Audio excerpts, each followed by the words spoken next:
todas se vestiam igual a viúva de Naim, todas andavam juntas com ela. Você não está entendendo? A viúva não andava na frente, a viúva estava junta com elas. E eu fui estudar, elas andavam todas elas, pastor, de mão dadas umas com as outras, e o cheiro era igual, a lágrima era igual, a roupa era igual.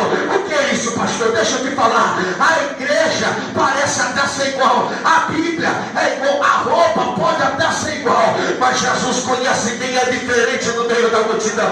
Jesus conhece quem é diferente. Tinha 31 mulheres lá chorando, todas chorando, mas algumas estavam sendo pagas, outras não. Jesus olha e fala: eu conheço quem chora de verdade.